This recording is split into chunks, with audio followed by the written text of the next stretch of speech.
Shalom Bapak Ibu. Majelis Jemaat mengucapkan selamat beribadah bagi Bapak Ibu Saudara sekalian yang boleh hadir di dalam ibadah yang kedua pada sore hari ini. Dan ibadah pada sore hari ini akan dijadikan dengan doa 10 malam dan akan dilayani oleh Bapak Pendeta Setiawan Suteja MTH dari Gereja Kristus Ketapang.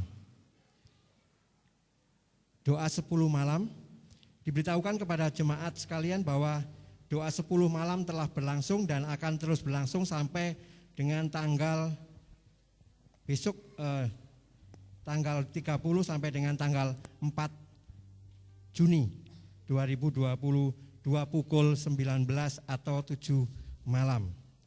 Kelas katekisasi akan dibuka, kelas katekisasi periode Juni sampai dengan Desember 2022 kepada jemaat yang ingin mendaftarkan diri dapat menghubungi sekretariat gereja paling lambat tanggal 5 Juni dan pertemuan pertama akan dimulai pada tanggal 12 Juni 2022 pukul 11.30.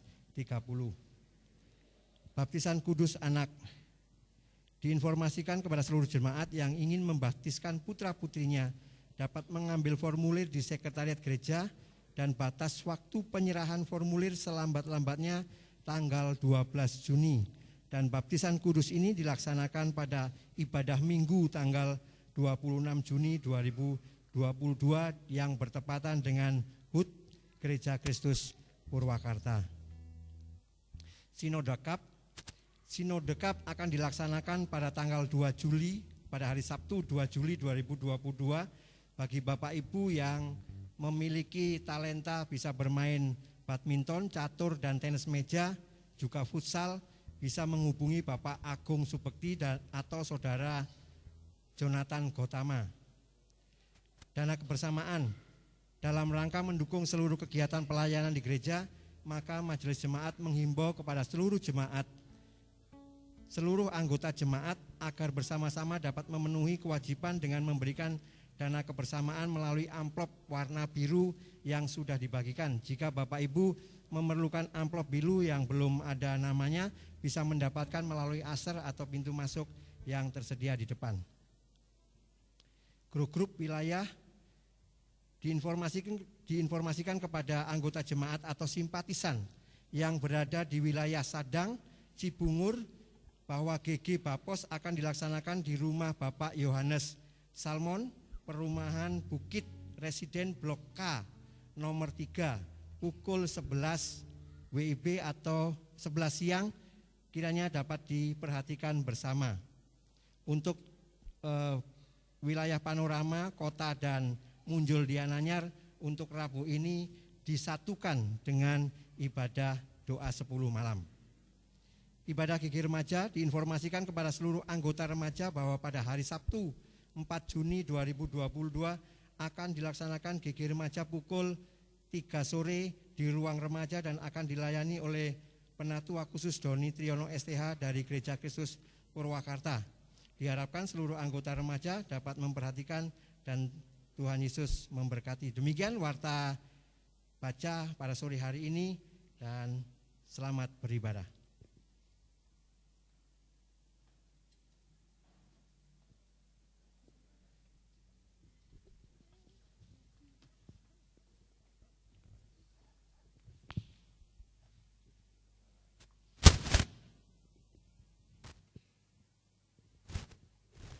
Shalom Bapak Ibu dan teman-teman.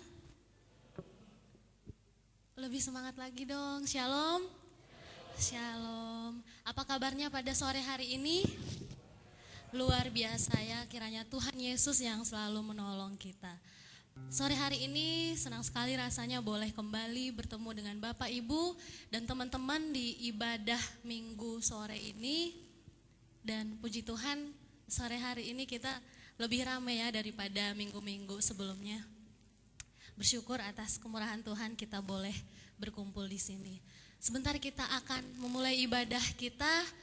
Dipersilahkan untuk Bapak Ibu dan teman-teman boleh mengambil saat teduh sejenak. Kita mau tundukkan kepala kita di hadapan Tuhan. Sama-sama kita mau datang. Kita mau buka hati kita.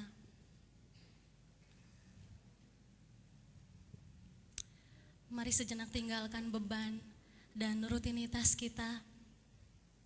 Kita mau sungguh-sungguh naikkan syukur kita di hadapan Tuhan. Karena kita boleh ada saat ini, itu semua karena anugerah Tuhan. Bukan karena kuat kita, tapi karena Tuhan Yesus yang selalu menolong kita. Amin.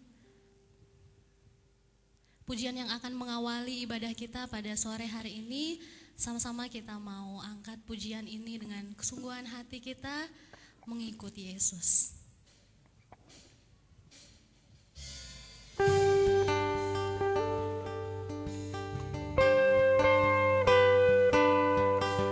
Semua karena anugerah-Mu Tuhan,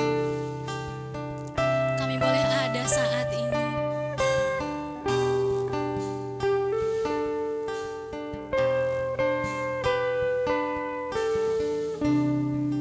Sama-sama kita mau katakan, semua karena anugerah-Mu hari ini ada. Bukan karena kuatku, namun karena Roh-Mu. Ku bawa hatiku, penyembahanku, ku semakin berkurang, Yesus makin bertambah. Mengikut Yesus, itulah kesukaan hatiku. Ku lepas semua hakku untuk mengenal kehendaknya di hidupku. Mengiring Yesus, itulah kekuatan hidupku. Ku yakin anugerah-Nya mampu jadikanku hamba yang berkenan selalu. Lebih sungguh-sungguh lagi kita mau datang di hadapan Tuhan. Saya undang untuk Bapak, Ibu boleh bangkit berdiri. Kita mau naikkan pujian ini dengan kesungguhan hati kita. Semua karena anugerah Tuhan.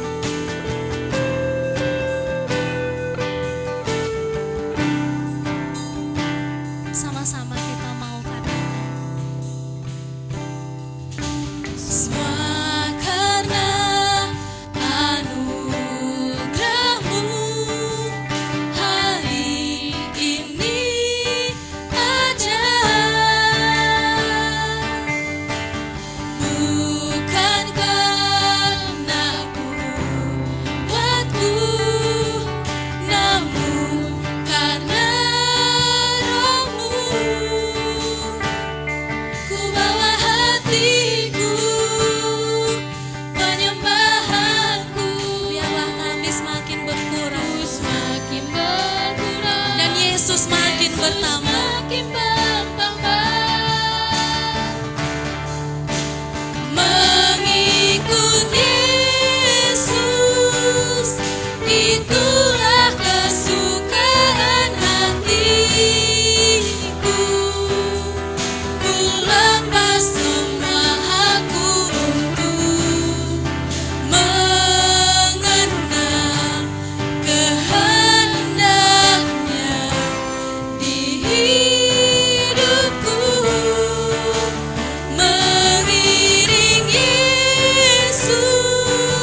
sore hari ini kami mau melepaskan hak kami untuk mengenal kehendak kami.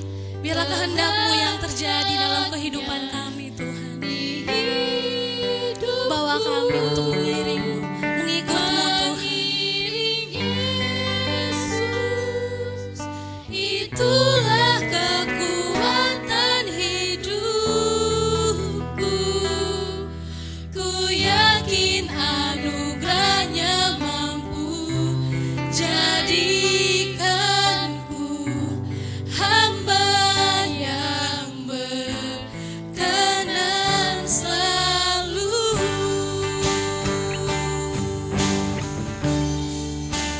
Mengikut Yesus, itulah kesukaan hatiku. Ku lepas semua hakku untuk mengenal kehendak-Nya di hidupku. Mengiring Yesus, itulah kekuatan hidupku. Ku yakin anugerah-Nya mampu jadikanku hamba yang berkenan selalu. Jadikanku hamba yang berkenan selalu. Jadikanku hamba yang berkenan selalu.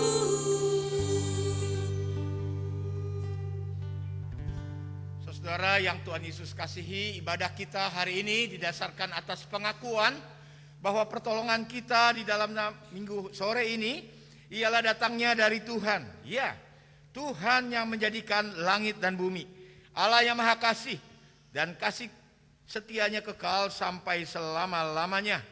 Kasih karunia dan damai sejahtera dari Allah, Bapa kita dan dari Tuhan Yesus Kristus menyertai saudara sekalian.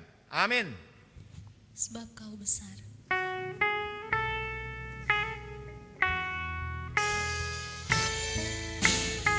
Sebab Kau besar, perbuatan-Mu ajaib, tiada seperti Engkau, tiada seperti Engkau. Sebab Kau besar, perbuatan-Mu ajaib, tiada seperti Engkau, tiada seperti Engkau, tiada seperti Engkau.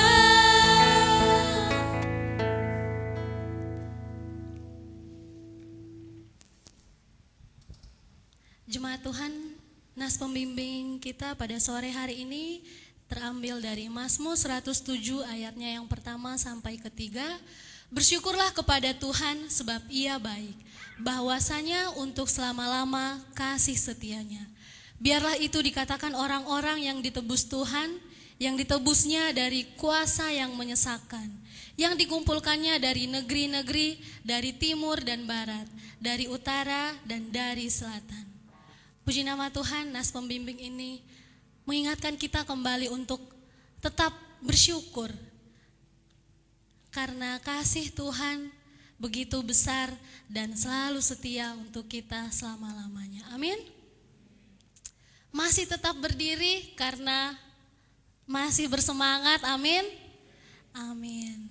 Boleh dilirik kanan kirinya, katakan Tuhan Yesus baik. Tuhan Yesus baik. Sore hari ini kita mau naikkan sukacita kita mau naikkan syukur kita karena Dia Tuhan yang baik dan kasih-Nya setia untuk selama-lamanya. Kita mau naikkan pujian, datanglah ke bait-Nya. Boleh bertepuk tangan ya Bapak Ibu. Kita mau ekspresikan sukacita kita di hadapan Tuhan.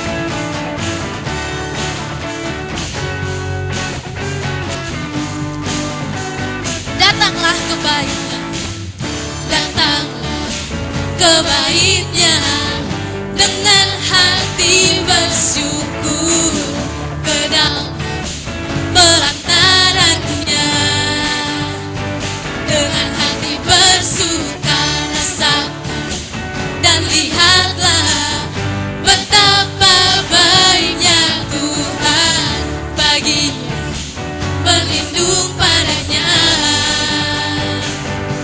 akan bersorak-sorai, akan bersorak-sorai. Bersyukurlah kepada Tuhan, sebab Dia baik, bahwasanya untuk selamanya kasih setianya. Bersyukurlah kepada Tuhan, sebab Dia baik, bahwasanya untuk selamanya kasih setianya. Lebih semangat lagi, kita mau naikkan pujian ini dari awal. Datanglah ke baitnya dengan hati bersyukur ke dalam pelantarannya. Katakan dengan hati bersuka rasakan dan lihatlah betapa baiknya Tuhan baginya, berlindung padanya, akan bersorak-sorai, akan bersorak-sorai. Bersyukurlah kepada Tuhan, sebab Dia baik, bahwasanya untuk selamanya kasih setianya. Bersyukurlah kepada Tuhan, sebab Dia baik, bahwasanya untuk selamanya kasih setianya. Jemaat saja, bersyukurlah kepada Tuhan, sebab Dia baik, bahwasanya untuk selamanya kasih setianya. Oh, bersyukurlah kepada Tuhan, sebab Dia baik, bahwasanya untuk selamanya kasih setianya, bahwasanya untuk selamanya, bahwasanya untuk selamanya, bahwasanya untuk selamanya, bahwasanya untuk selamanya kasih setianya.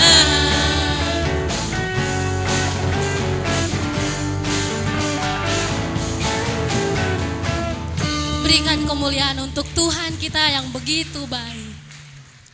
Boleh duduk kembali Bapak Ibu?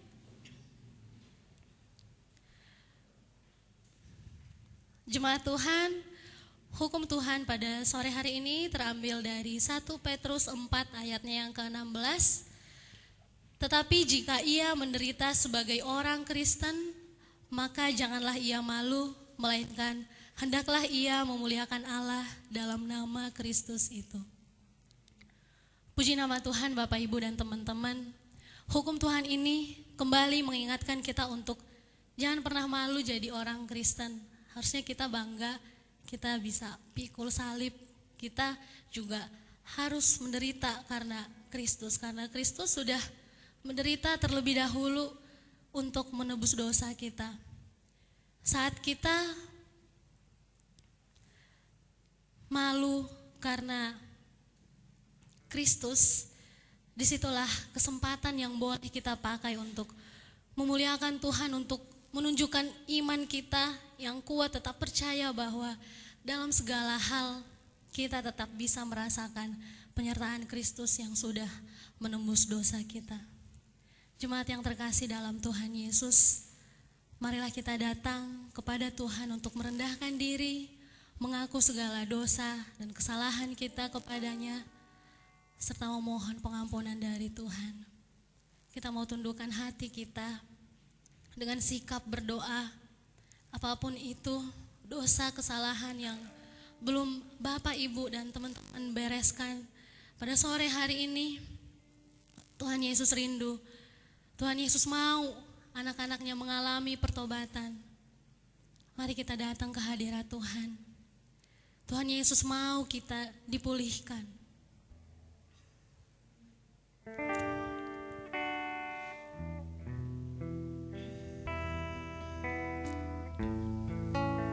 Dengan sikap berdoa kita mau naikkan pujian ini.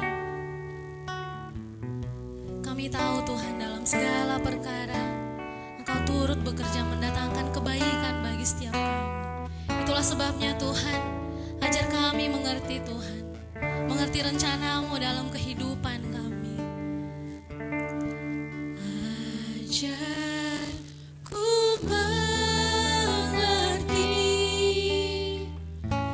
segala rencana-Mu.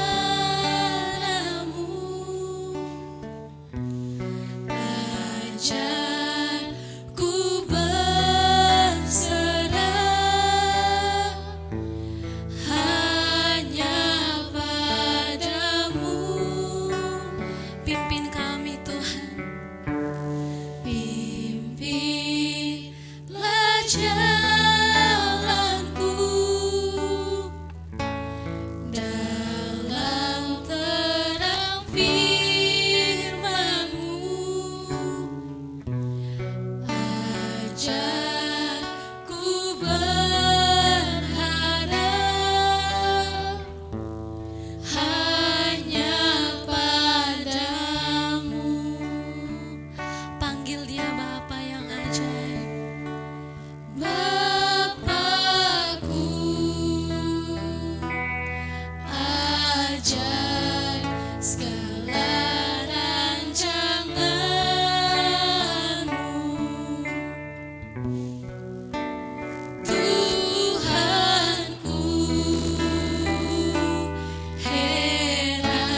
kehendak-Mu.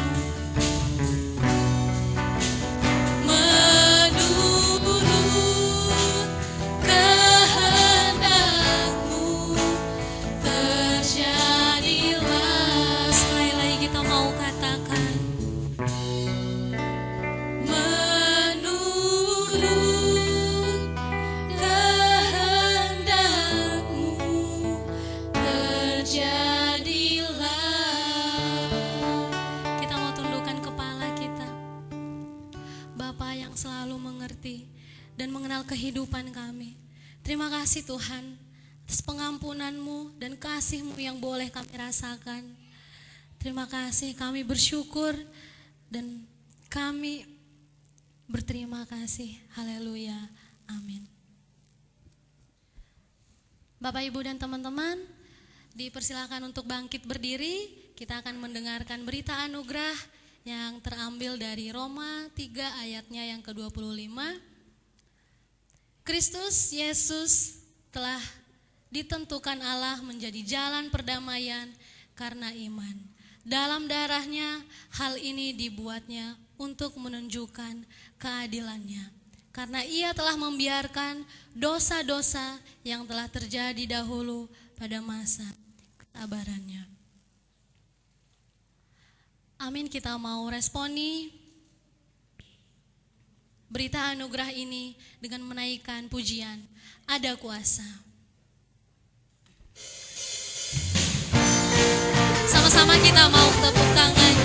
Kita percaya di dalam nama Yesus ada kuasa.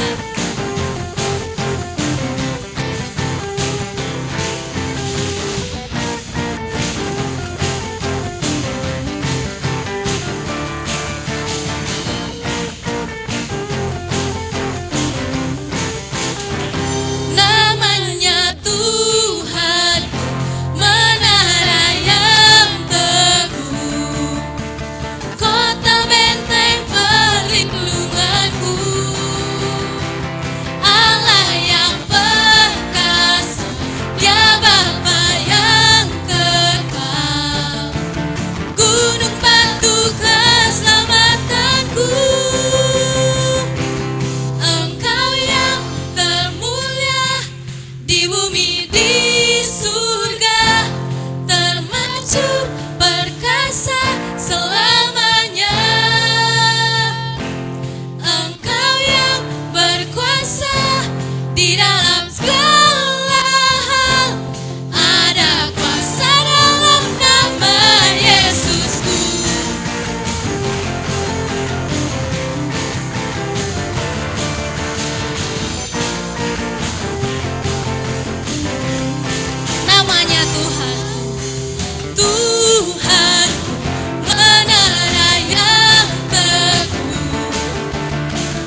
berikan kemuliaan untuk Tuhan kita yang luar biasa. Jemaat tetap berdiri ya, kita akan mendengarkan petunjuk hidup baru yang terambil dari 1 Petrus 3 ayatnya yang ke-15 sampai ke-16. Tetapi kuduskanlah Kristus di dalam hatimu sebagai Tuhan, dan siap sedialah pada segala waktu untuk memberi pertanggungjawab kepada tiap orang-orang yang meminta pertanggungjawab dari kamu tentang pengharapan yang ada padamu. Tetapi haruslah dengan lembut dan hormat, dan dengan hati nurani yang murni, supaya mereka yang memfitnah kamu karena kamu yang saleh dalam Kristus menjadi malu karena fitnahan mereka itu. Amin. Buat petunjuk hidup baru, Bapak Ibu boleh dipersilakan untuk duduk kembali. Kita mau siapkan hati kita untuk mendengarkan kebenaran firman Tuhan. Kita mau datang lebih lagi. Kita mau percaya bahwa Roh Kudus Tuhan sudah hadir di tempat ini. Dan katakan, kami siap Tuhan untuk menerima hadirat-Mu.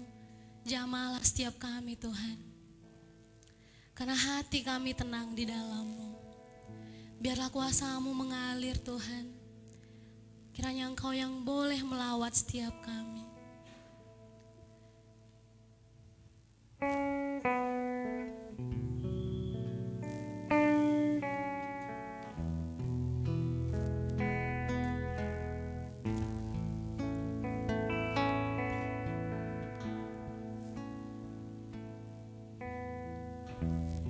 Bapa, Kau mendengar seruan hatiku, tak pernah Kau lepaskan dari kasih-Mu. Lewat lembah kelam, Kau temani aku Tuhan. Kau temani aku, Roh-Mu bekerja selalu untuk kebaikanku, mengalir kuasa dari tempat maha tinggi. Bapa kekal mulia, Kau hadir di sini, memulihkan hati, menyembuhkan yang terluka. Ku kan tenang bersama-Mu Bapa. Lebih dalam lagi kita mau datang di hadirat Tuhan. Bapa, Kau mendengar seruan hatiku, tak Kau lepaskan kami Tuhan. Tak pernah Kau lepaskan dari kasih-Mu.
Dalam dunia yang hiruk pikuk ini ya Tuhan, kami bersyukur kami mempunyai Allah Bapa di surga. Tatkala kami datang kepadamu, Engkau memberikan kesejukan, ketenangan batin kami. Karena daripadamulah keselamatan kota benteng kami, dan Engkau adalah andalan pegangan hidup kami. Kami sering mengecewakan Engkau ya Tuhan, tetapi Tuhan tidak pernah mengecewakan kami. Mungkin pernah kami anggap mengecewakan, tetapi di balik air mata kami ada mata air yang segar yang Tuhan siapkan bagi orang yang mengasihi Tuhan. Karena itu kami perlu ketenangan, kesejukan dari pengajaran firman-Mu. Berkati Tuhan, supaya hari ini lagi kami mendapatkan sapaan, pengajaran daripada kebenaran firman-Mu untuk menyambut hari raya Pentakosta yang ada di depan. Dalam Kristus Yesus, firman Allah yang hidup, kami berdoa. Amin. Shalom. Senang sekali sampai sore hari ini kami boleh dapat kesempatan untuk melayani. Dan sore hari ini lebih energik dan semuanya boleh bersemangat untuk Tuhan. Amin. 1 Korintus 14 ayat 1 sampai 17 yang menjadi dasar percakapan firman Tuhan pada hari ini.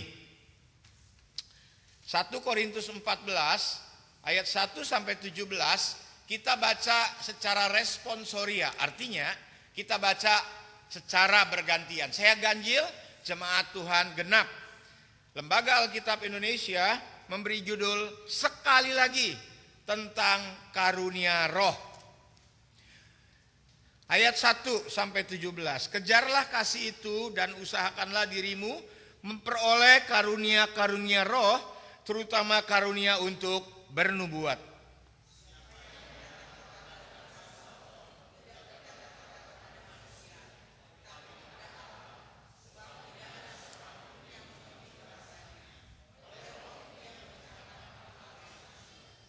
Tetapi siapa yang bernubuat, ia berkata-kata kepada manusia.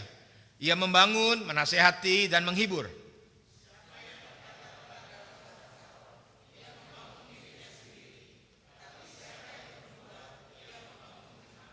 Aku suka supaya kamu berkata-kata semua dengan bahasa roh. Tetapi lebih daripada itu supaya kamu bernubuat. Sebab orang yang bernubuat itu lebih berharga daripada orang yang berkata-kata dengan bahasa roh. Kecuali kalau orang itu juga menafsirkannya sehingga jemaat dapat dibangun.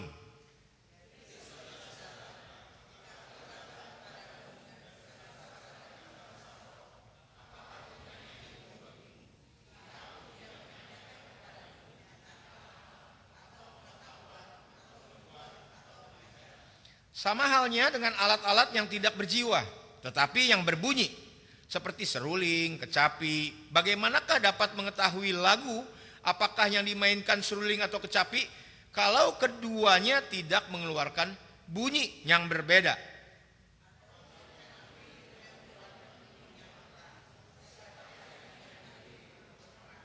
Demikianlah juga kamu yang berkata-kata dengan bahasa roh.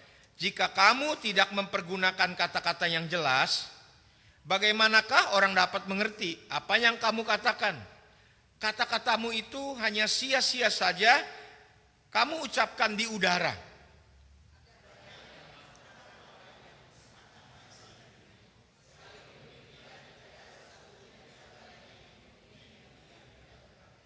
Tetapi jika aku tidak mengetahui arti bahasa itu, aku menjadi seorang yang asing bagi dia.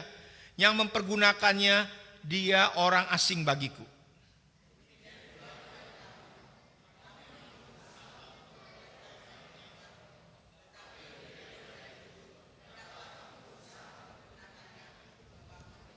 Karena itu, siapa yang berkata-kata dengan bahasa roh, ia harus berdoa supaya apa? Kepadanya diberikan juga karunia untuk menafsirkannya.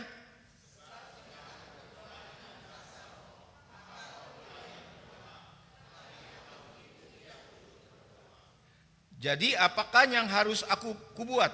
Aku akan berdoa dengan rohku, tetapi aku akan berdoa juga dengan akal budiku. Aku akan menyanyi dan memuji dengan rohku, tetapi aku akan menyanyi dan memuji juga dengan akal budiku.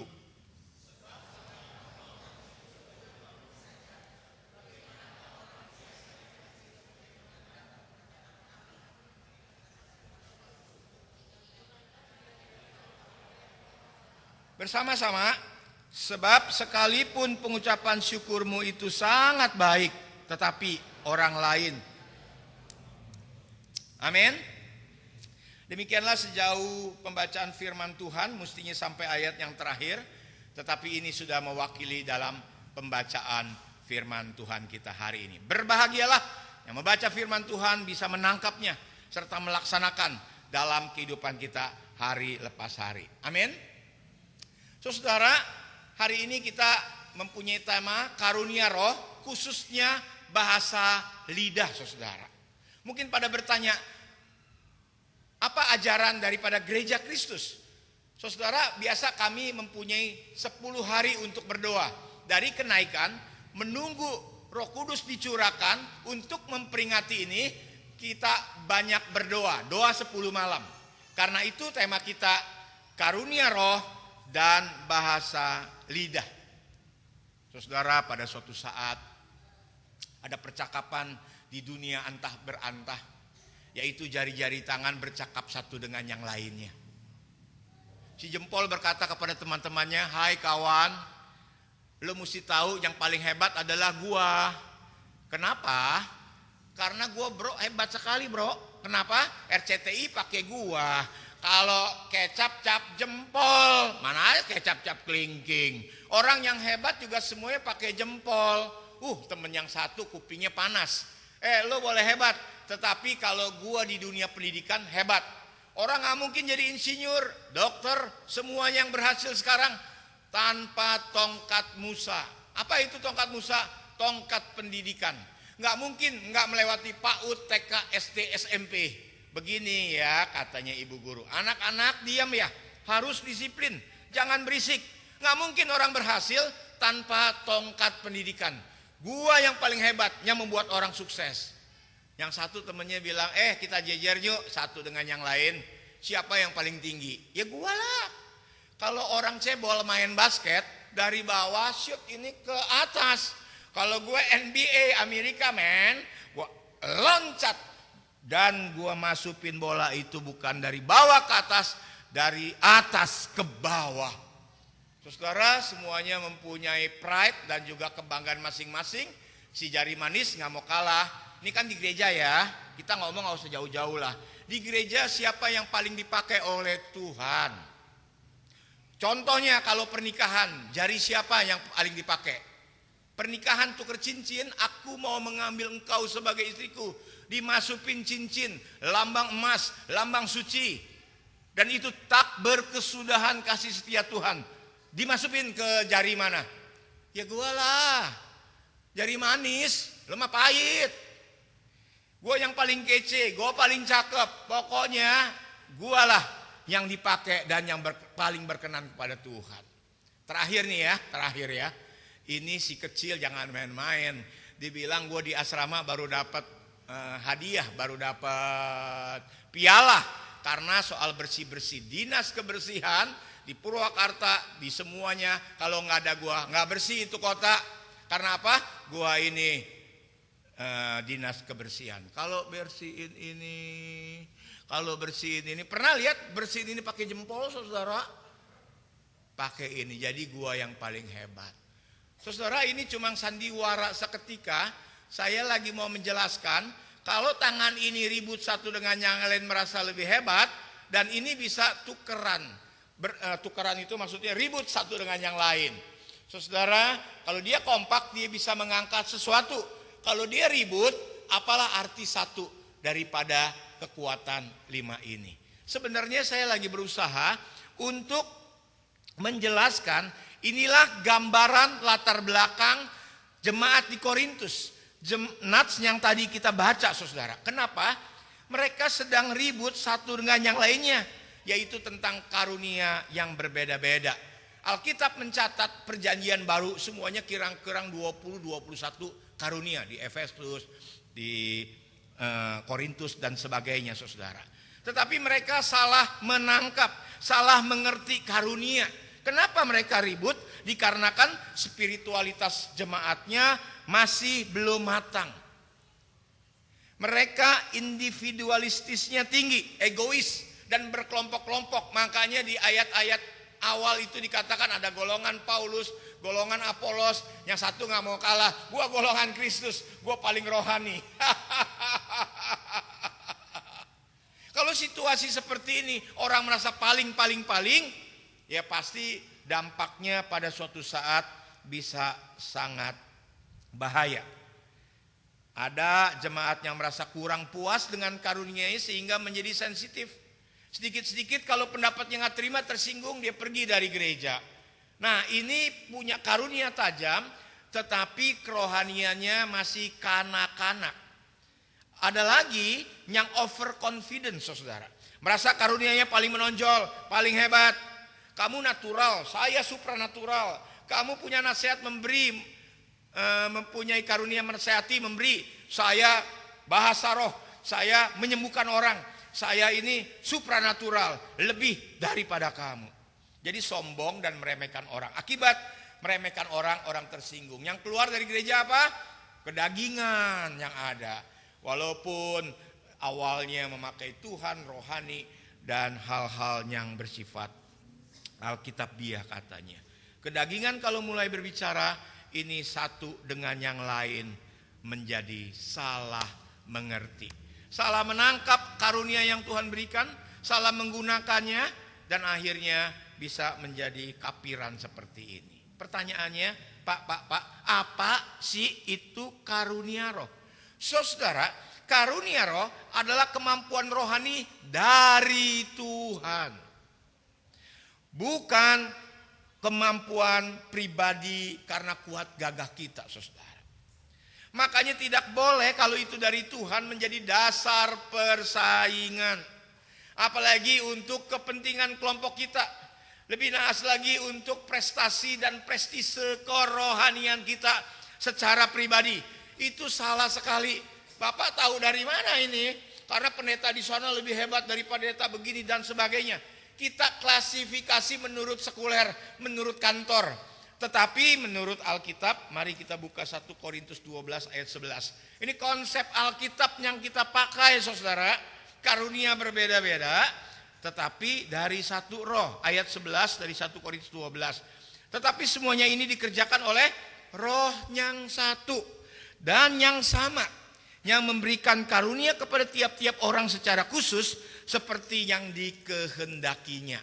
Jadi kalau sudah mulai melevelkan dari 20-21 karunia yang ada dalam perjanjian baru, ini yang natural lebih payah daripada supranatural. Ini salah, saudara. Cara berpikir ini dibongkar oleh ayat ini. 1 Korintus 12 ayat yang ke-11, saudara. Karena dikatakan ini dikerjakan oleh satu roh, yaitu Roh Kudus. Dan juga ini semuanya sama. Kalau harganya cepek atau ceceng, ini ceceng sama. Jadi di mata Tuhan sama. Kalau kita klasifikasikan otak kantor, otak sekuler, otak dunia ini kita masukkan untuk menilai hal ini. Inilah kegagalan banyak orang Kristen, saudara. Walaupun berbeda-beda, Tuhan titipkan kepada pribadi masing-masing, tetapi itu nilainya sama walaupun fungsinya berbeda-beda. Kenapa berbeda, Pak? Ya, perbedaan itu memang diciptakan Tuhan. Dengan maksud apa? Saling melengkapi, saling memperkaya tubuh Kristus. Buat apa ada pengkhotbah hebat yang kita gemari, tidak ada pemusik, tidak ada singer, tidak ada jemaat. Dia gila ngomong sendiri, saudara. Demikiannya jemaat, tidak ada pendeta.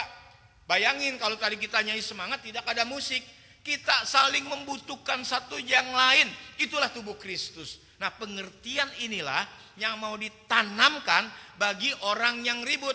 Karunianya tajam, tetapi pengertian dan kerohaniannya kurang, saudara. Hebatnya Rasul Paulus untuk menetralisirkan, ada kelompok Paulus, kelompok ini, kelompok ona, Di antara karunia-karunia yang dibicarakan pasal 12 dan 14 ditaruh kasih pasal 13, saudara.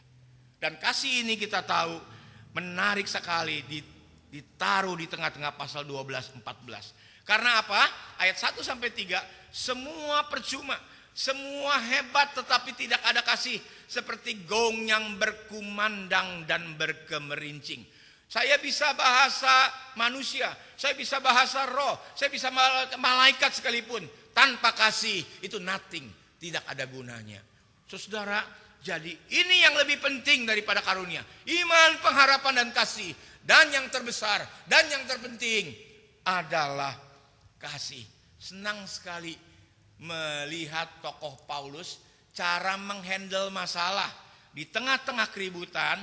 Orang ribut, gue yang hebat, seperti tadi ilustrasi jari-jari ini, dia taruh kasih. Tanpa kasih semuanya nothing, tidak ada gunanya, saudara.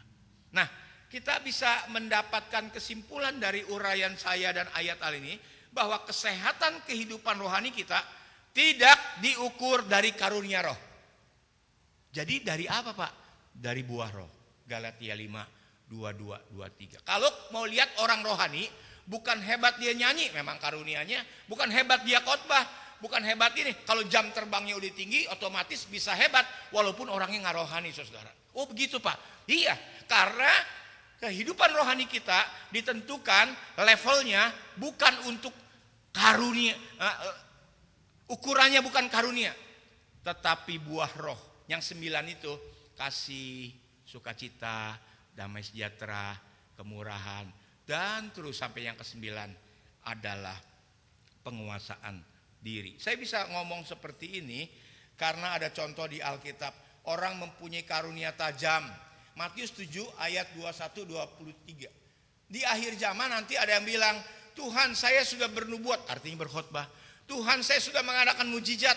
Tuhan saya sudah mengusir setan. Tuhan saya sudah mengadakan tanda-tanda perbuatan ajaib. Kaget sekali membaca Matius 7, 21, 23. Nyala dari hadapanku, karena engkau sekalian pembuatan kejahatan. Kenapa saudara diusir? Karena karunia ini diberi Tuhan buat prestasi, prestise diri sendiri, buat kehebatan sendiri, tetapi keropos kerohaniannya. Sama juga pistol harus dipakai kepada orang yang bertanggung jawab. Kalau enggak main kayak di Amerika, beli pistol sembarangan, main di bredel aja semua orang untuk kepuasan dan kepentingan diri sendiri. Kalau engkau dititipin karunia, mengucap syukur, tetapi bukan untuk sombong. Dipakailah ke gereja sini supaya singernya banyak, pemain musiknya banyak, karunia-karunia. Mari jemaat, banyak anak muda juga sini saya lihat. Persembahkanlah dirimu untuk dipakai oleh Tuhan. Waktu mau melayani pasti ada aturannya, pasti juga ada tahapannya.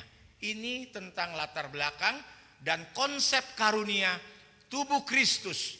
Bukan saling lebih tinggi, tetapi saling memerlukan.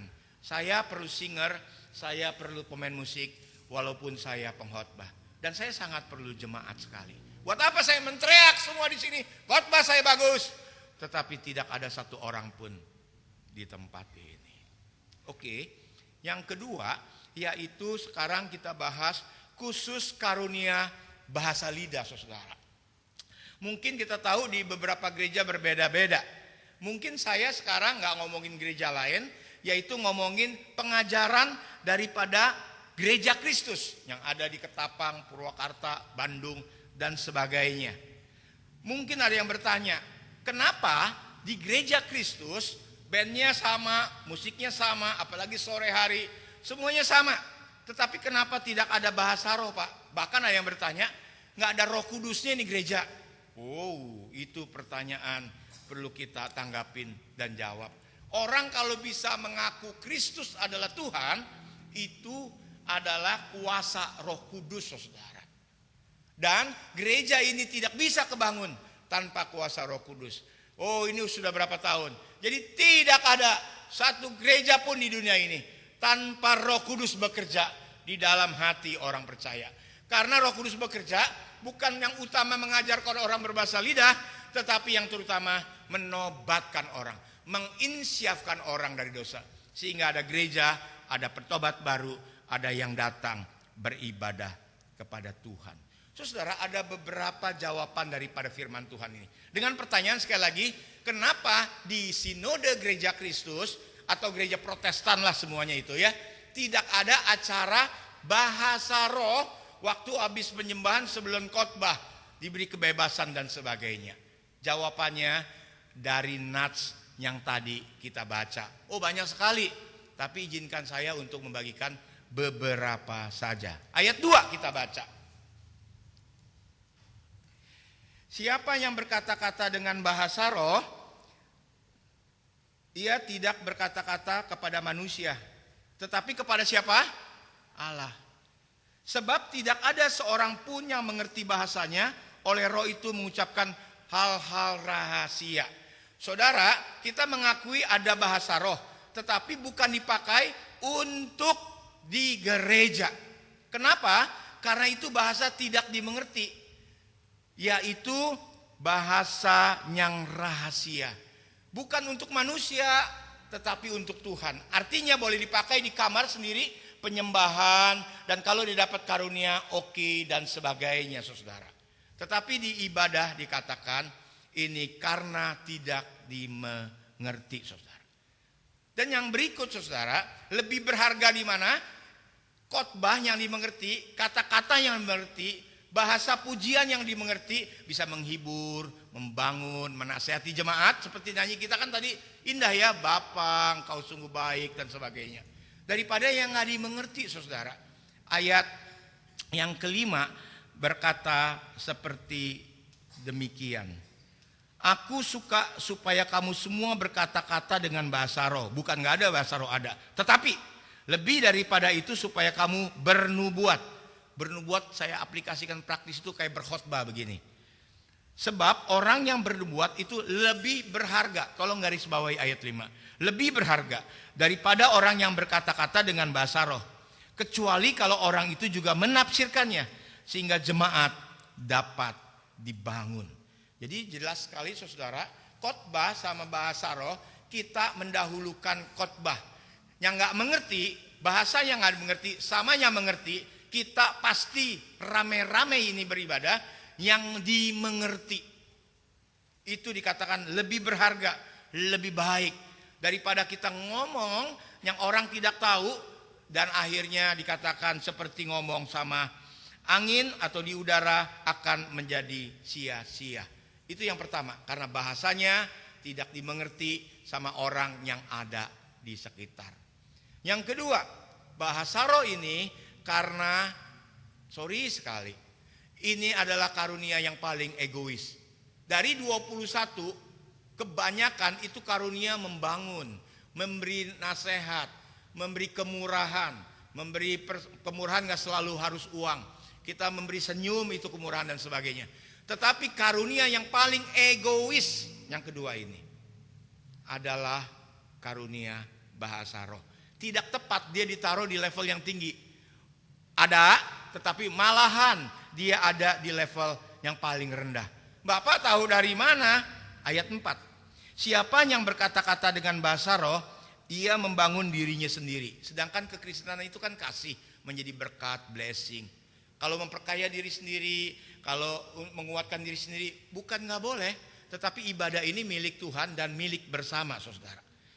Ia membangun diri sendiri. Tetapi siapa yang bernubuat, ia membangun jemaat. Ayat 3, tetapi siapa yang bernubuat, ia berkata-kata kepada manusia, ia membangun, menasehati, menghibur. Jadi yang ada di kebaktian, membangun, menasehati, menghibur. Kalau yang tidak dimengerti dan itu egois untuk diri sendiri, di rumah boleh dipakai, saudara. Jadi yang terbalik, ada yang bilang kita levelnya lebih supranatural, super eksekutif, lo nggak eksekutif. Ini pengajaran daripada firman Tuhan 1 Korintus 14, saudara. Yang ketiga, singkat aja cepat ya. Yang ketiga ayat 22. Nah ini lebih jelas lagi dan lebih jelas lagi. Ayat yang ke-22. Karena itu karunia bahasa roh adalah tanda bukan untuk orang yang beriman, tetapi untuk orang yang tidak beriman atau kurang beriman, saudara. Sedangkan karunia bernubuat adalah tanda bukan untuk orang yang tidak beriman, tetapi untuk orang yang beriman. Jadi lebih berharga, lebih bermanfaat, walaupun secara derajat sama saudara. Tapi untuk kebaktian bersama, kenapa gereja Kristus nggak pakai? Karena mengikuti ajaran ini saudara. Ini dikatakan ayat 22, itu untuk orang yang nggak beriman. Pada suatu saat ada orang yang ada kerusuhan, kebakaran atau penjarahan. Dia udah ketakutan sekali. Secara psikologi nggak tahu apa lagi yang harus dilakukan. Dia berdoa, dia menyembah Tuhan, dia orang percaya. Mungkin karena baru, polos sekali hatinya. Dan akhir waktu dia berdoa sedemikian rupa, dia mendapatkan karunia bahasa roh.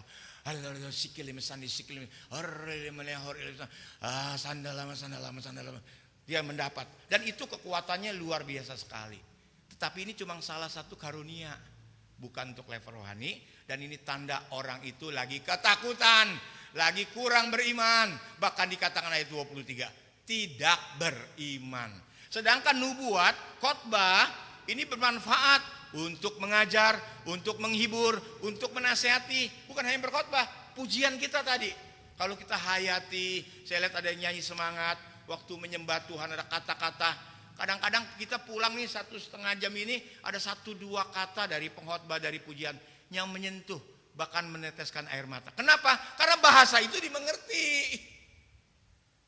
Kalau tidak dimengerti, lebih baik dikuasain, dipakai sendiri. Ini ajaran 1 Korintus 14. Makanya dikatakan sekali lagi tentang bahasa roh. Saudara, tetapi kalau di gereja, kalau di kebaktian bersama, kita nggak boleh umbar, kita nggak boleh mengganggu orang. Pak, ini ajaran dari mana Pak? Ayat 23, ini yang keempat saudara. Ayat 23. Kita baca bersama-sama ayat 23. 1, 2, 3. Jadi kalau seluruh jemaat berkumpul bersama-sama dan tiap-tiap orang berkata-kata dengan bahasa roh, lalu masuklah orang-orang luar atau orang-orang yang tidak beriman, tidakkah akan mereka katakan bahwa kamu, bukan saya yang mengatakan, ajaran firman Tuhan yang mengatakan. Kita tinggal mau taat atau tidak. Bayangkan saudara, kalau saya punya karunia bahasa roh, yang lain enggak. Ada karunia memberi, ada pengusaha, karunia kemurahan, karunia yang lain. Sesudah itu ada acara itu, semuanya berbahasa roh. Dan dikatakan sandal lama, sandal baru. Dan sebagainya saudara. Ini ada orang datang dibawa sama Pak Doni atau Ibu Ike atau siapa lagi itu ya. Dia datang, ini baru pertama kali injak gereja. Lah di gereja isinya cuma begini. Ada sandal lama, sandal baru, sandal bau dan sebagainya. Dia kaget, dia gak mengerti apa-apa. Ini sama sekali gak membangun, membikin orang bingung.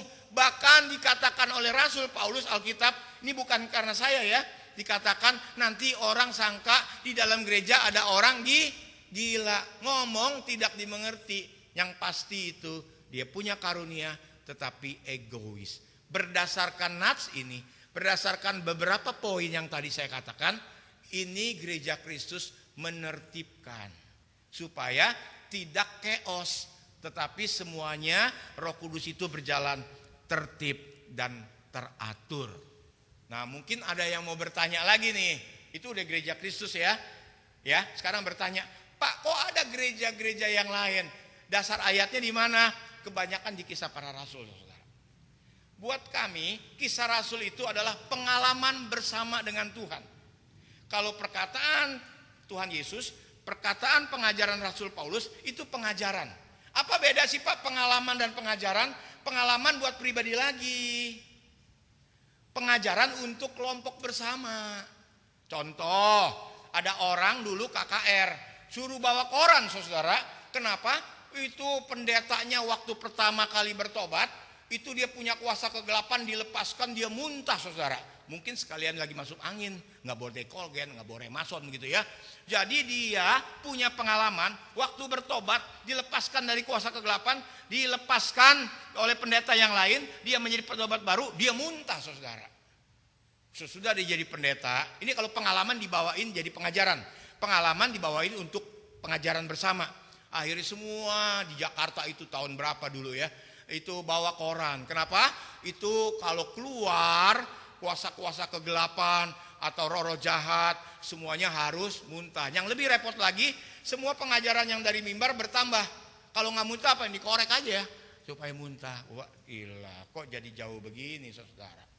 Jadi kalau pengajaran ini tidak kuat, nanti kita pasti bertambah-tambah. Maaf kata, misalkan perjamuan bisa menyembuhkan, amin. Tetapi akhirnya diajarin kesembuhan terus. Anjingnya sakit dikasih perjamuan saudara.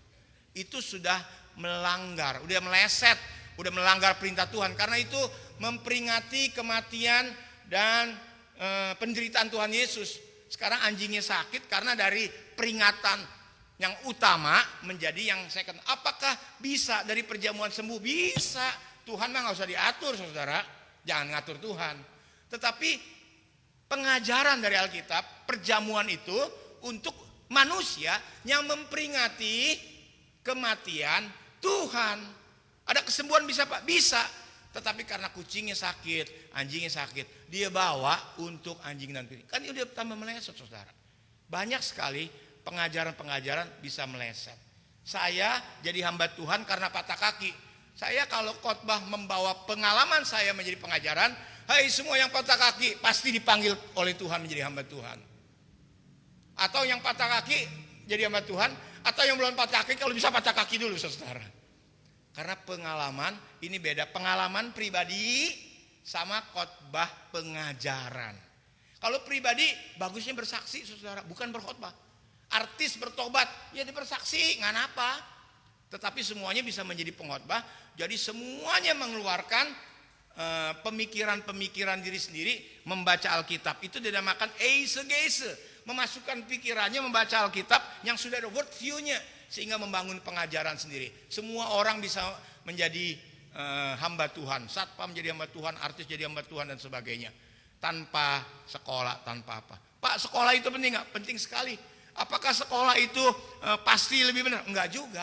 Karena ada ahli Taurat, terlalu ekstrim menjadi ahli Taurat. Jadi kita taruh di tempat yang semestinya.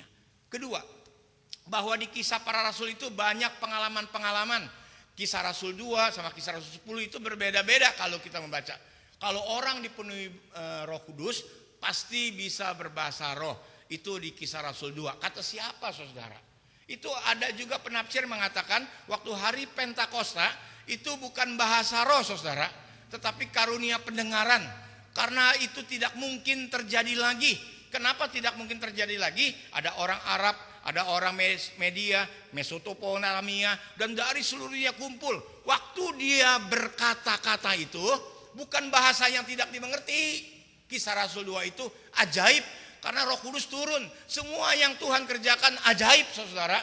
Natal ajaib, Pentakosta juga ajaib. Ini karya Tuhan juga. Jadi orang Arab ngomong dikenal orang Yahudi. Orang Yahudi dikenal. Kayak kita ini kalau dari gereja internasional kumpul, semuanya bisa mengenal satu dengan yang lain. Bukan tidak dapat dimengerti. Kisah Rasul 2 tidak dapat menjadi patokan untuk di gereja-gereja yang berbahasa roh. Karena apa? Itu bisa berbahasa roh, orang dipenuhi Roh Kudus, salah satunya berbahasa roh. Tetapi yang hebat dan yang berbeda dengan kisah Rasul 2, dia ada yang berbahasa Arab, dia berbahasa Yahudi, tapi semuanya mengerti. Itu tidak pernah terjadi lagi kayak kisah Rasul 2 ini. Nah ini pengalaman, ini gak bisa dijadikan pengajaran. Pengajaran artinya dipakai terus gitu. Pertanyaan yang berikut, Pak, apakah orang dipenuhi Roh Kudus pasti berbahasa roh? Enggak saudara. Kisah Rasul 4 ayat 31. Kisah para Rasul 4 ayat yang ke-31. Dan ketika mereka sedang berdoa, bergoyanglah tempat mereka berkumpul itu. Dan mereka semua penuh dengan Roh Kudus. Apa penuh dengan Roh Kudus? Apakah selalu berbahasa roh? Enggak, kurang baca Alkitab yang banyak saudara. Karena dikatakan lalu mereka memberitakan firman Allah dengan berani. Oh masih banyak ayat-ayat di kisah Rasul itu tidak boleh menjadi dasar yang ada di gereja. 1 Korintus 14 yang tadi kita baca, yaitu harus dimengerti karunia yang paling egois bahasa roh. Bahasa roh itu tanda untuk orang yang tidak beriman. Ayat 22 itu ya. Dan bahasa roh di dalam ibadah tanpa ditafsirkan, apalagi ditiru-tiru saudara, itu akan menjadi batu sandungan bagi dunia ini saudara. Apa tujuan daripada sesi khotbah saya ini? Waktu sudah berjalan terus, saya membagikan beberapa hal agar jemaat dapat menyikapinya ini secara benar. Baca Alkitab secara komprehensif baru membangun pengajaran. Nggak bisa dari satu ayat langsung kita membangun pengajaran.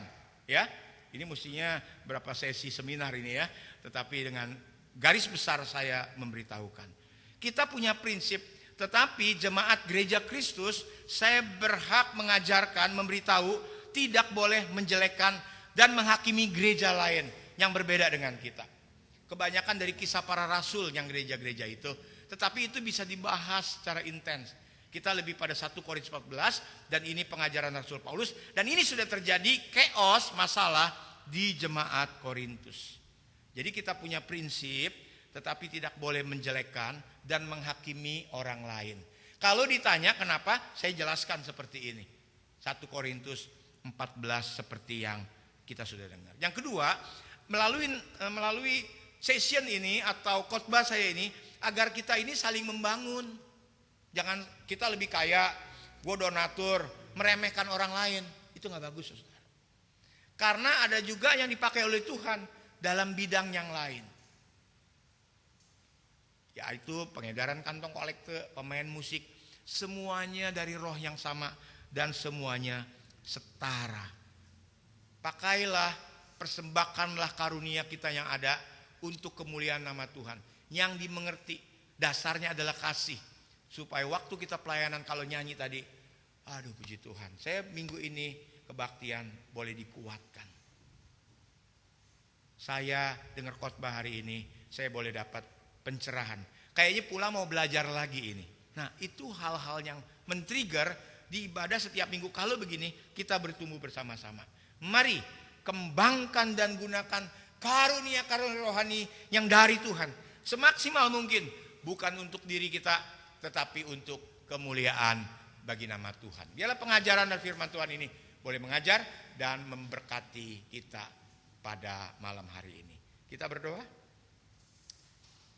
Terima kasih Tuhan, dalam memperingati hari Pentakosta 10 hari setelah kenaikan, tugas kami selain berdoa, menunggu Roh Kudus boleh dicurahkan, itu memperingati. Kami membuka hati lebar-lebar. Dalam memperingati ini, kami terus Roh Kudus boleh bekerja. Hidupku bukan aku lagi, tetapi Yesus Kristus yang apa? Yang hidup dalam dosa, biarlah mengetahui bahwa ini roh yang suci. Jangan sampai kami action menggunakan karunia di gereja, tapi hidup kami ngebohong, ambil duit barang orang, memfitnah orang, bikin kelompok-kelompok, memprovokasi. Dan ini sungguh menyedihkan hati Tuhan. Percuma punya karunia tajam yang supranatural sekalipun, tetapi hatinya jahat di mata Tuhan. Pada suatu saat ditolak oleh Tuhan. Tuhan, kami rindu mau menjadi murid Kristus yang sejati. Biarlah Tuhan sadarkan kami untuk kami mempersembahkan karunia kami, untuk boleh memperlihatkan Tuhan bagi orang yang belum percaya, supaya kelak pada suatu saat melalui karunia yang Tuhan titipkan bagi anak remaja, pemuda, bapak-bapak, uang, semua yang Tuhan titipkan, kami rindu banyak orang datang pada Tuhan, boleh dihibur, dinasehati, dikuatkan, dan semuanya untuk kemuliaan bagi nama-Mu. Dalam Kristus Yesus kami bersyukur untuk kitab suci yang mengajarkan kami pada hari ini tentang karunia Lo dan bahasa lidah. Haleluya, amin.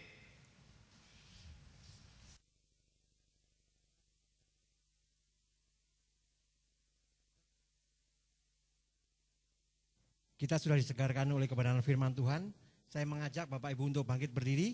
Kita akan secara bersama-sama memperbarui ikrar percaya kita dengan mengucapkan pengakuan iman rasuli yang berbunyi demikian.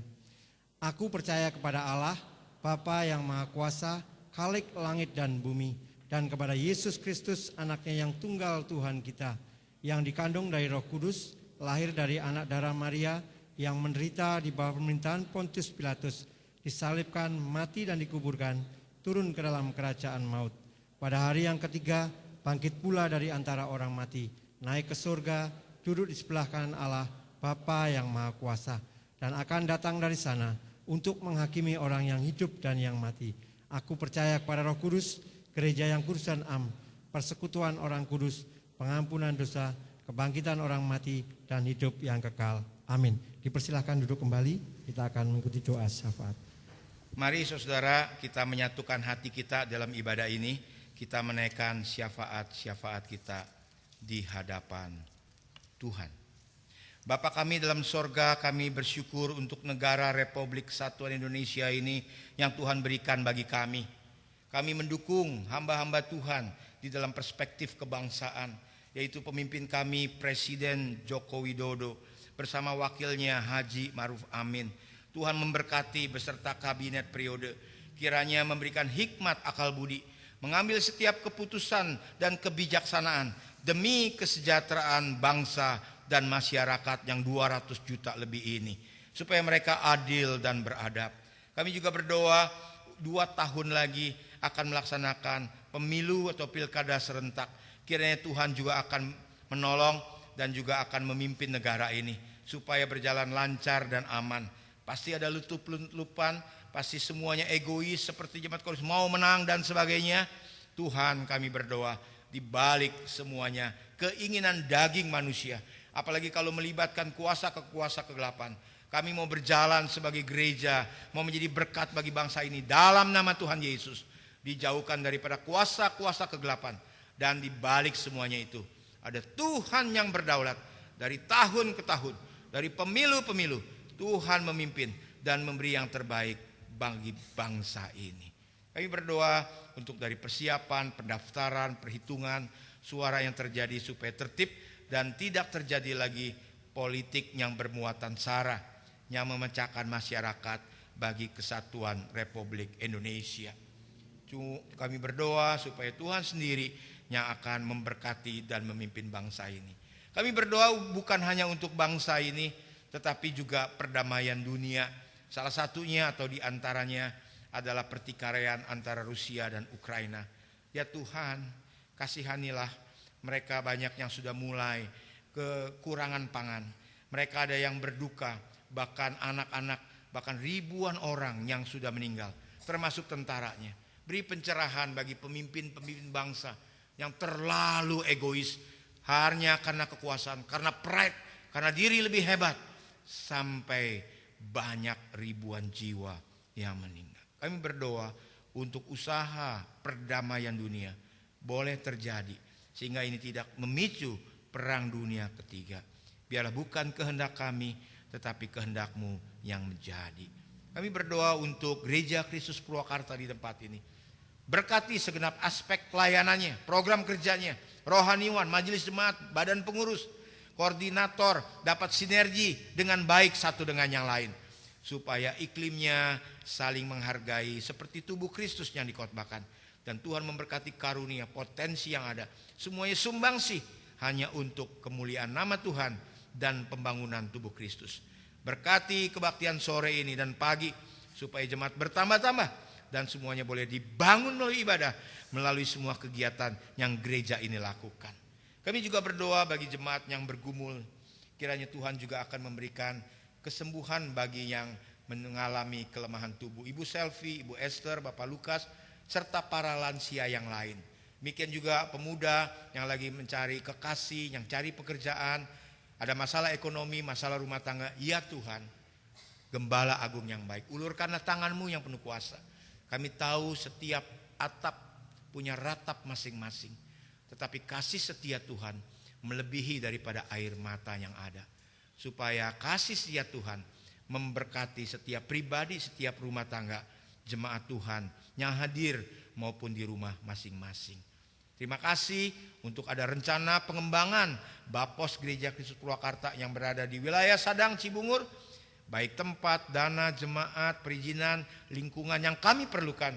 Kiranya Tuhan arahkan dan pimpin setiap strategi pelaksanaan PAUD yang terus berjalan Tuhan juga memberkati supaya semua pelayanan yang di dalam gedung gereja maupun yang di luar gedung gereja menjadi pekerjaan Tuhan, menjadi tangan Tuhan, menarik jiwa-jiwa datang kepada Tuhan. Di akhir ibadah dan doa syafaat ini, kami menaikkan seperti yang diajarkan Tuhan bagi kami. Bapa kami yang di sorga, dikuduskanlah namamu, datanglah kerajaanmu, jadilah kehendakmu di bumi seperti di sorga. Berikanlah kami pada hari ini makanan kami yang secukupnya, dan ampunilah kami akan kesalahan kami, seperti kami juga mengampuni orang yang bersalah kepada kami. Dan janganlah membawa kami ke dalam pencobaan, tetapi lepaskanlah kami daripada yang jahat. Karena Engkaulah yang punyai kerajaan, kuasa, dan kemuliaan sampai selama-lamanya. Setiap orang percaya berkata, puji Tuhan. Jemaat yang kekasih, tiba saatnya bagi kita sekalian memberikan persembahan, teknis pemberian persembahan. Kita semua akan maju ke depan melalui lorong tengah dan kembali ke tempat masing-masing melalui lorong samping. Sekali lagi teknisnya kita maju ke depan, memberikan melalui kotak persembahan di depan, melalui lorong tengah dan kembali ke tempat duduk melalui lorong yang samping. Nats firman Tuhan terambil dari Hosea 6 ayat 6, demikian. Sebab aku menyukai kasih setia dan bukan korban sembelihan, dan menyukai pengenalan akan Allah lebih daripada korban-korban bakaran.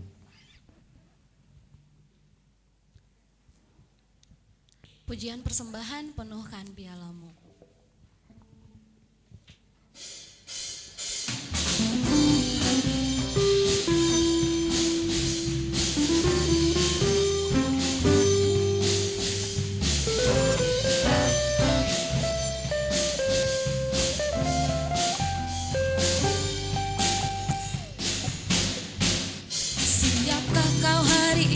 Membagi berkat Tuhan pada kawan-kawanmu, memberitakan kelepasan yang diberi Tuhan dan kesenangan bakal. Penuhkanlah sekarang dalam hatimu, penuhkan pialamu dengan Roh Kudus Tuhan. Biarlah Roh Tuhan bekerja di hatimu agar bersinar selalu. Sediakan hatimu untuk pekerjaan.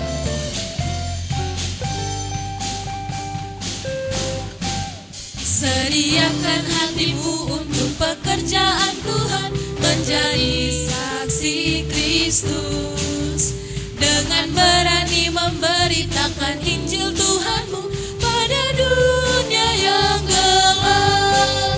Penuhkanlah sekarang dalam hatimu, penuhkan pialamu dengan Roh Kudus Tuhan. Biarlah Roh Tuhan bekerja di hatimu agar bersinar selalu.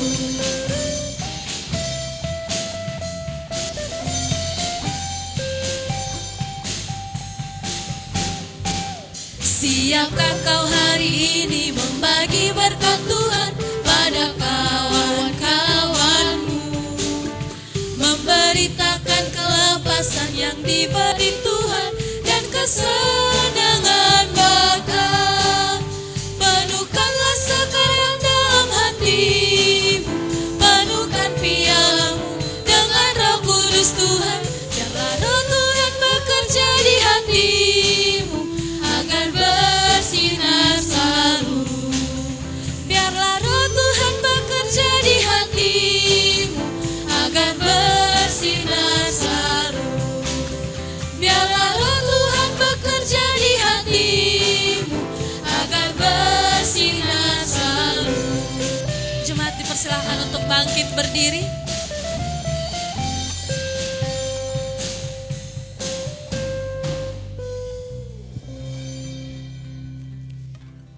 Bapa yang baik, kami sadar segala sesuatu yang ada dalam kehidupan kami datangnya daripadamu Tuhan. Biarlah tangan-tangan yang terulur, biar Tuhan juga boleh memberkatinya. Dan Tuhan boleh memberkati persembahan yang terkumpul ini supaya dipakai untuk pelayanan Tuhan di tempat ini, sehingga namamu boleh dipermuliakan.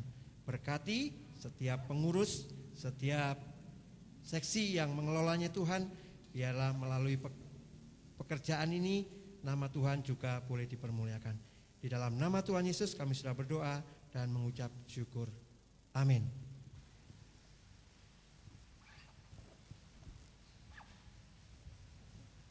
Puji nama Tuhan, masih semangat Bapak Ibu?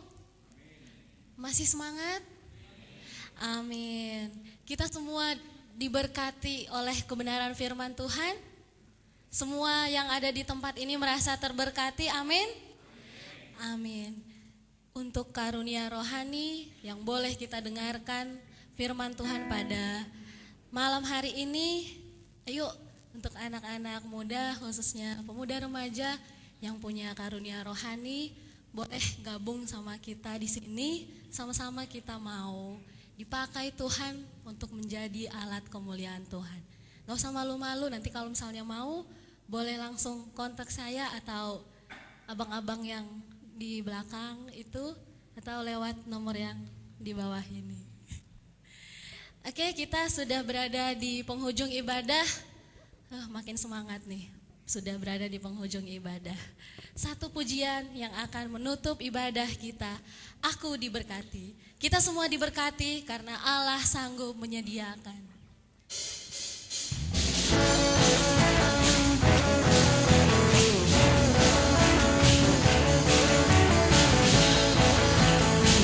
Kasih setiamu nyata bagiku. Kasih setiamu nyata bagiku. Hikmat kebajikan tersedia bagiku. Sebab Allah sanggup limpahkan segalanya. Dan anugerahnya sangat besar bagiku. Sama-sama katakan, aku diberkati, aku dilimpahi, karena Allah sanggup untuk menyediakan. Aku diberkati, aku dilimpahi, atas sempurna anugerah Tuhan bagiku. Lebih semangat lagi, kita mau katakan, kasih setiamu nyata bagiku. Hikmat kebajikan tersedia bagiku. Sebab Allah sanggup limpahkan segalanya. Dan anugerahnya sangat besar bagiku. Sama-sama yuk. Aku diberkati, aku dilimpahi, karena Allah sanggup untuk menyediakan. Aku diberkati, aku dilimpahi, atas sempurna anugerah Tuhan bagiku. Biarlah musik memuji Tuhan. Kita semua diberkati karena Allah sanggup menyediakan.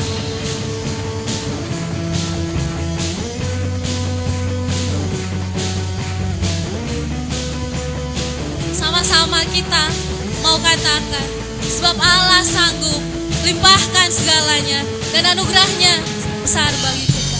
Sebab Allah sanggup limpahkan segalanya, dan anugerahnya sangat besar bagiku. Sebab Allah sanggup limpahkan segalanya,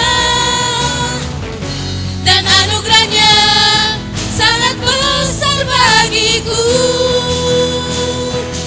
Aku diberkati, aku dilimpahi, karena Allah sanggup untuk menyediakan.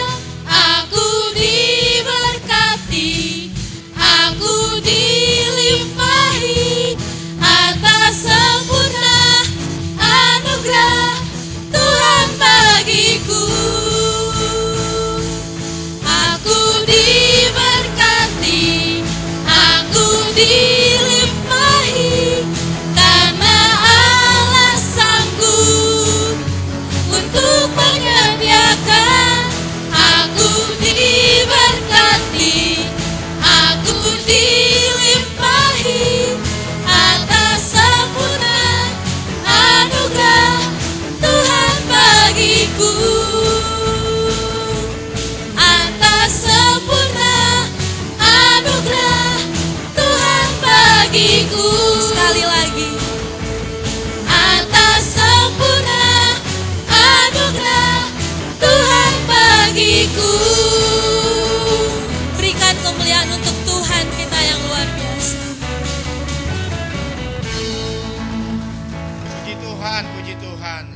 yang kekasih dalam Tuhan Yesus, pulanglah dengan damai sejahtera dan terimalah berkat Tuhan.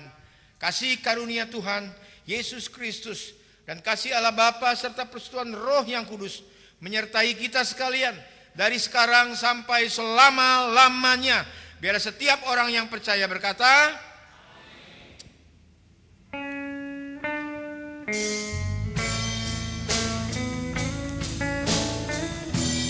Kami memuji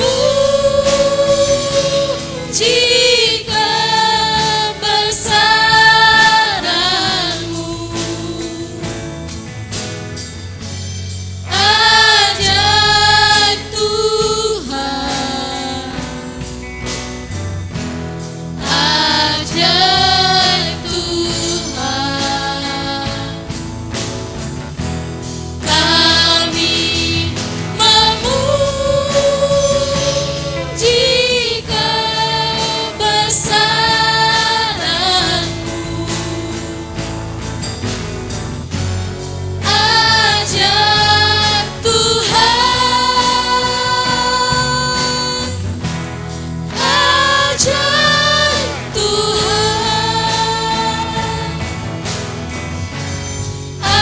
ajaib Tuhan, ajaib Tuhan.